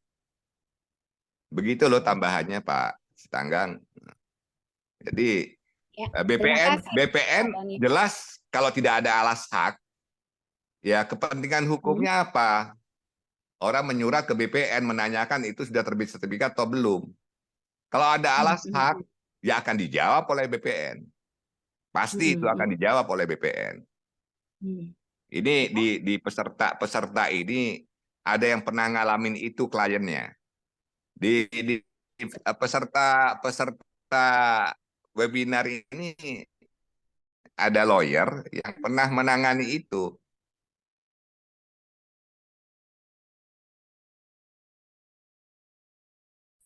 Ya, diakui bahwa akhirnya setelah berapa kali pertemuan, asal punya alas hak. Ya. Kalau nggak punya alas hak, kita mengklaim menyurati BPN nggak akan dijawab, nggak punya kepentingan hukum itu orang itu. Oke, itu tambahan dari saya. Ya, terakhir ini ada dari yang raise hand, Pak Saibun. Silakan Pak Saibun. Pak Saibun, tadi Resen udah turun lagi? Iya Bu, Pak Saibun? sebenarnya sih dari topik pembahasan ini saya ingin istilahnya untuk kasus klien saya ya Bu. Jadi begini Bu, saya punya opung lah istilahnya Bu. Itu nyewa rumah atau kontrak rumah sama orang Belanda tahun 43 dari Januari sampai Desember tahun 43. Di kemudian hari bulan Maret Jepang masuk ke negara kita, ke Hindia Belanda. Jadi otomatis orang Belanda itu pergilah meninggalkan Indonesia. Di kemudian hari artinya opung saya itu tinggal di situ sampai hari ini Bu. Di kemudian hari tahun 2010 tiba-tiba kami disurati Bu, disuruh mengosongkan rumah. Bahwa itu rumah itu milik BUMD. Terkagetlah kami. Karena kami tahu bahwa rumah itu memang kami sewa dari orang Belanda. Di tahun 43 sebelum Jepang masuk. Karena tahun 43 Jepang itu kan masuk ke Republik Indonesia. Nah, akibatnya kami juga menjadi rumit. Artinya gini loh, status tanah kami itu menjadi status quo. Nggak tahu itu jadi gimana, kok tiba-tiba bisa menjadi milik BUMD. Karena kami juga ingin mengajukan permohonan hak. Itu pun akan dipersulit. Karena kami nggak punya status, istilahnya kami cuma status penyewa. Itu pun juga nggak ada status haknya. Akhirnya seperti inilah yang saya dampingkan saya. Karena gini, saya selalu berpikir bahwa negara ini sebenarnya juga banyak juga melakukan penampukan tanah orang gitu, tanah warganya sendiri. Karena ini kejadian klien saya. Nah, saya pengen dari Pak Saiful Bahri dan satu lagi pembicara Pak Daniel dan Ibu, bagaimana lah menyelesaikan persoalan ini? Karena bagaimana saya udah 3 turunan tinggal di situ, tapi kita nggak bisa mengajukan permohonan hak. Seperti kata Pak Daniel bilang tadi, kalau itu kan hak milik, itu nggak bisa kita ajukan sebagai untuk mendapatkan tanah. Tapi kan persoalannya rasa keadilan kita juga merasakan gitu loh. Orang Belandanya pergi pulang kampung kok, bukan nggak mau datang lagi. Artinya kan kami kan juga di situ punya hak juga gitu loh. Nah, inilah dari seminar-seminar ini saya mendapat kesimpulan yang pasti pertama, ini nggak bakal ada selesai-selesainya masalah pertahanan di Republik ini. Seperti kata Pak Saiful Bahri, kriteria untuk penguasa negara aja cuma 2 tolak ukur itu pun juga masih bisa kita perdebatkan, ditafsirkan ulang. Artinya saya sampai berkesimpulan bahwa sebenarnya negara ini sebenarnya otomatis kalau secara yuridis memang bukan sebagai pemilik, tapi secara fakta sebagai pemilik kok. Negara ini pemilik tanah semuanya kok. Itu aja mungkin Bu. Apakah ada penyelesaian tanah itu Bu? Artinya yang saya tempat selama 3 generasi ini menjadi kita bisa melakukan pendaftaran tanah. Terima kasih Bu. Oke, Pak Saibun. Silakan Pak Saiful. Ya, sebetulnya yang tadi disampaikan itu, ini banyak, bahkan di Jakarta. Kalau kita lihat itu semua yang di daerah Menteng, itu banyak rumah-rumah ya, yang boleh kita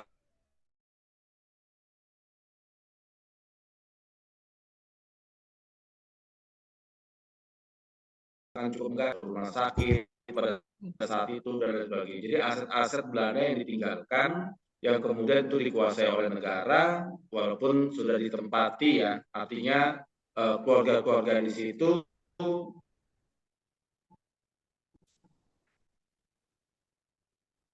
dan termasuk kalau Jakarta kalau tidak salah bukan BUMD. Nah, ini kan harusnya inilah sisa-sisa ketika proses transisi itu terjadi dari pemerintahan dari kolonial Belanda ke pemerintahan Republik Indonesia yang baru itu ada begitu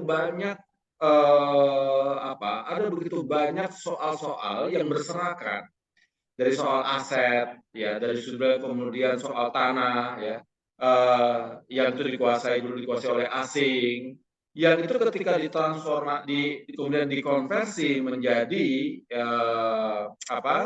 menjadi hak yang hak milik yang bukan hak milik, yang hak yang dikuasai oleh negara. Nah, inilah waktu itu memang penataannya belum terlalu cukup jelas, sehingga konflik-konflik ini yang terjadi akhirnya muncul sekarang. Banyak itu, saya juga waktu itu juga pernah didatengin beberapa keluarga-keluarga yang tinggal di daerah sini, daerah Menteng, daerah Gondangdia yang itu tidak bisa di ini. Kalau saya penyelesaian itu tidak bisa menggunakan jalur hukum positif. Ini memang harus diskresi dari negara, diskresi dari pemerintah yang harus dicarikan solusinya. Nah, artinya supaya ini bisa terselesaikan dengan baik. Nah, kalau hanya kita menempuh jalur-jalur hukum positif, ya nggak akan pernah bisa selesai, ya nggak bisa membuktikan dan nggak bisa ini ya karena akan tersingkir. Nah, saya kira ini salah satu concern ya, perhatian bagi pemerintah gitu. Jadi nggak bisa kita biarkan, dan inilah pemerintah daerah harusnya isu ini menjadi satu isu yang penting karena jumlahnya banyak sekali memang ternyata. Nah, saya kira itu saja jawaban singkat saya ya. Oke, Pak Saiful Bahri. Bapak Ibu semuanya, kita tahu ada pasal peralihan di UPA nomor 5 tahun 60 tentang ini konversi. Dibilang semua tanah parteklir, tanah-tanah kolonial itu ada ehendom, apa segala macam. Terus habis itu tanah-tanah swatantra ya. Dan itu dapat dikonversi 20 tahun. Kalau 20 tahun sejak tahun 1960, UUPA itu tahun 1960 berakhir tahun 1980. Jadi tahun 1981 seharusnya tanah-tanah yang nggak didaftarkan atau dikonversi sesuai dengan zonasi tanah atau RT/RW, rencana tata ruang wilayah, daripada wilayah di mana tanah itu mau dikonversi, otomatis itu menjadi tanah negara. Apalagi yang masalahnya namanya sewa. Sewa itu adalah VB, ya. Di dalam masa transisi itu konversi. Bahkan setelah masa kalau nggak dikonversi sampai tahun 1981 tanah negara, siapapun bisa mengklaim. Kita ingat di tanah-tanah di Menteng itu banyak yang mengkonversi sampai tahun 80, termasuk yang perumahan pendeta di PGI itu yang akhirnya dikonversi dijual ke Yai. Banyak sekali. Jadi jangan kita ngotot, oh ini ada kok diatur sama UPA. Masa konversi itu 20 tahun untuk tanah-tanah lain, kecuali hak milik adat. Sampai kapanpun itu bisa dikonversi. Cuman di Cipta Kerja aja dibilang itu turun menjadi petunjuk, tapi bisa dikonversi gitu loh.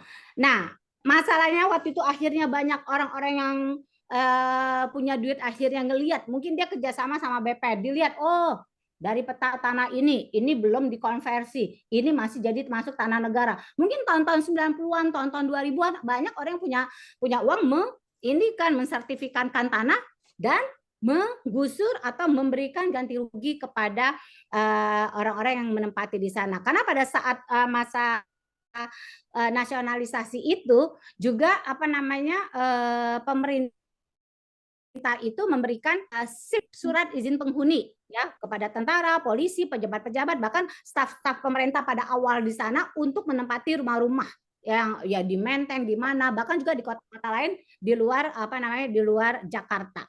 Jadi sekali lagi kita mungkin lihat apakah tanah itu sudah sudah nggak dikonversi sehingga sewanya itu udah nggak berlaku lagi.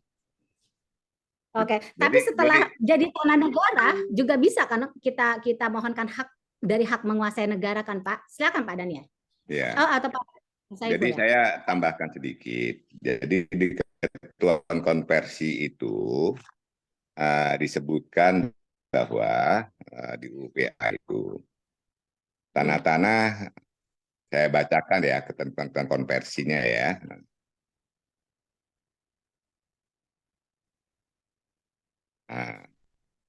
Hak egendom atas tanah yang ada pada mulai berlakunya undang-undang ini pasal 1 ayat 1 ya. Sejak saat tersebut menjadi hak milik kecuali yang mempunyai tidak memenuhi syarat-syarat sebagai yang disebutkan dalam pasal 21. Ya, Hak betul. kemudian punya pemerintah negara asing yang dipergunakan untuk keperluan rumah kediaman kepala perwakilan bla bla bla. Hak ekonomi punya orang asing bla bla bla. Nah, itu kalau dia pemiliknya adalah bisa membuktikan sebagai warga negara Indonesia, dia dikonversi menjadi hak milik.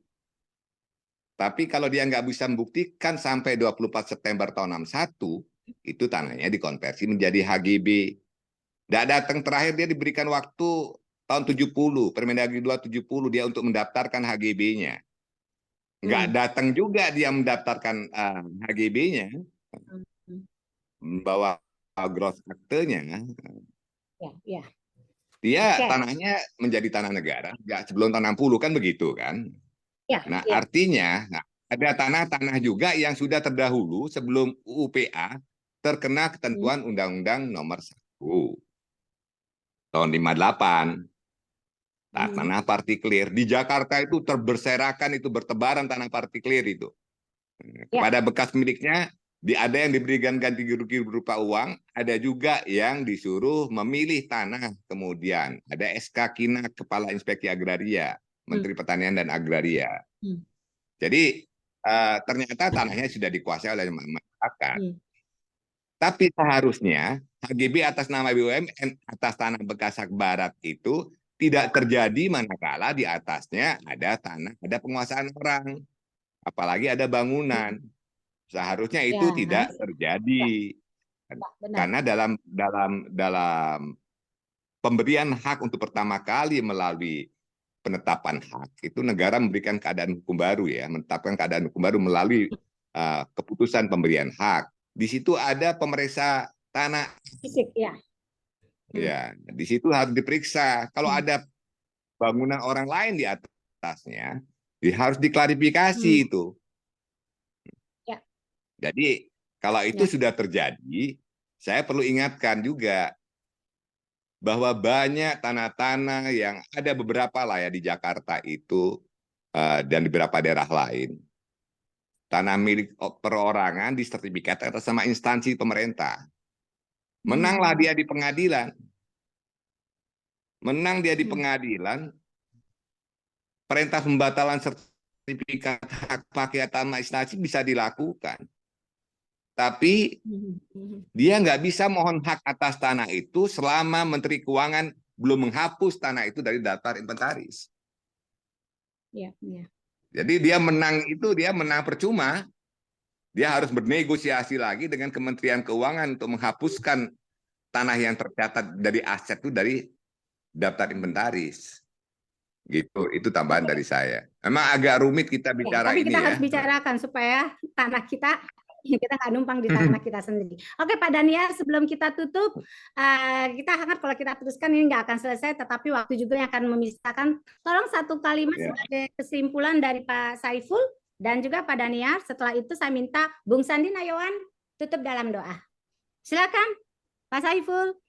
Baik, terima kasih. Saya kira masalah agraria ini tidak cukup ini cukup kompleks ya.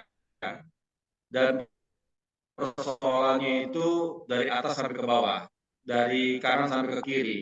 Jadi cukup kompleks, cukup komprehensif, sehingga perlu satu pendekatan yang menyeluruh. Jadi tidak separuh-separuh, termasuk harus diselesaikan di luar dari wilayah hukum positif. Jadi saya kira itu saja yang bisa saya sampaikan. Terima kasih Bu Moderator. Oke, penutup dari Pak Daniel. Ini saya cukup sependapat dengan disampaikan oleh Pak Saiful Bahri. Oke, silakan Bung Sandi Nayawan tutup dalam doa supaya diskusi kita ini bernas dibungkus dengan doa. Silakan Pak ini satu partai sepertinya dengan Pak Saiful ya, Pak Sandi Nayawan. Pak Sandi Nayawan masih ada kan? Baik ya. Oke. Ya baik, kita bersyukur kepada Tuhan karena acara dapat berjalan dengan luar biasa banyak sekali pengetahuan, pemahaman yang akhirnya membawa kekayaan untuk wawasan kita. Mari kita tutup untuk rasa syukur ini, kita berdoa menurut kepercayaan kita masing-masing. Mohon izin saya bawakan dengan keyakinan yang saya miliki, keyakinan Nasrani. Mari kita berdoa. Tuhan Allah kami sebagai umat ciptaan Tuhan, anak-anak-Mu datang merendahkan hati kepadamu. Kami bersyukur oleh karena anugerah-Mu, kasih-Mu, kebaikan-Mu, sehingga Engkau memberikan hikmat, akal budi, pengetahuan melalui narasumber Bapak Saiful, Bapak Dania, untuk kami semua peserta yang hadir. Dan biarlah Tuhan tolong berkati narasumber yang telah membagikan ilmu, pengetahuan, pemahaman tentang hak negara.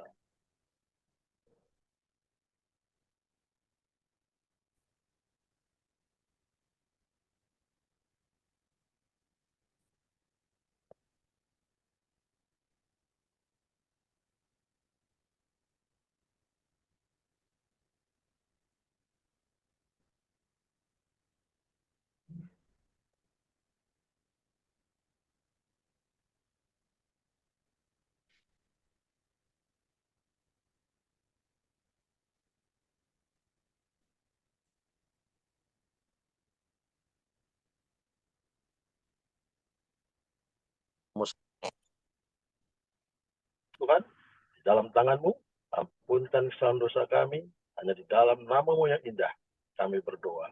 Amin. Amin. Terima kasih Bung Sandi Nayawan. Sama-sama. Demikianlah webinar dari perkumpulan IKMH UKI dengan topik hak menguasai negara dalam perspektif hukum agraria selesai. Semoga bermanfaat buat kita semua. Sampai berjumpa dengan webinar atau diskusi yang lain. Terima kasih. Salam sehat. Salam Pancasila. Makasih Bu. Terima kasih Bu moderator, Pak Beri dan teman-teman semua. Terima kasih Bu. Terima kasih Bu. Terima kasih sama-sama.